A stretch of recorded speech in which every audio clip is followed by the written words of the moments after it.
امام ابو حنیفہ رائے فقہ اکبر کیوں گورا آقا خوئی مطلق کی قرت و مقبرہ کے حرام دے دیور بس حنفیت پرے ہے جعلوا بیوتکم مقابر دا کور نہ مقبرہ مجوڑا ہوا کور کے بقرہ آیا پتہ لگی مقبرہ کے بقرہ نہیں یعنی دا دیسا مطلب شو رسول اللہ علیہ السلام فرمائی لا تجعلوا بیوتکم مقابر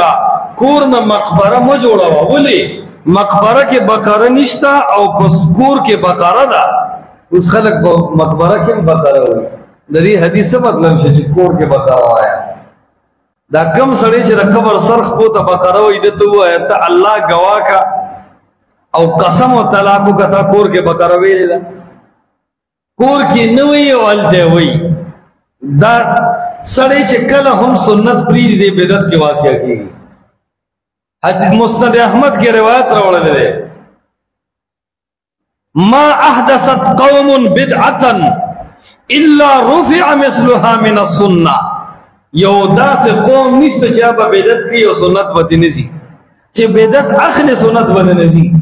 دا طریقہ دا تھا چھ کم قوم کے بدت راشی رسم و رواج راشی داگے پزیتے یو سنت سی دا قبر سرخ بوتا بقری اول اخیر دیکھ زما پا نٹ باندے یو دعا اگدت لکو نشتا دیر بحث و تحقیق ما پا دے مسئلہ باندے کڑے دے دا اللہ سبحانہ وتعالی پا فضل چھ یو دا سلف پا عمل کے سوک نشی خولے چھ اگی دا قبر سرخ بوتا تلاوت کری او بیا چھ برد داو کی ویزا حنفیم یما امام ابو حنیفہ رائے فقہ اکبر کیوں گورا آقا خوئی مطلق کی قرت و مقبرہ کے حرام دے دیور بس حنفیت پرے ہے ہوئی گنا آقا وہی چھ مطلق قرت و مقبرہ کے حرام دے دا امام ابو حنیفہ سے وہی دیوبندے یما فتاوہ دولم دیوبند کی مفتی عزیز الرحمن وہی دیوبندیان مرکزی فتاوہ دا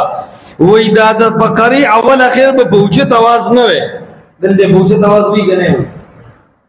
دیوبندیان و عالم لکڑی دی پوچھت آواز میں نوے ورکا مفتی عزیز الرحمن اللہ جواب حدیث نہ خبر تڑیر جوابو نہ کہ عزیز الرحمن صاحب نے بس جواب عرض دادے چھ بقرہ دا پکور کے وائے شیطان آگا کور تا نشی رات لے پکم کور کے چھ بقرہی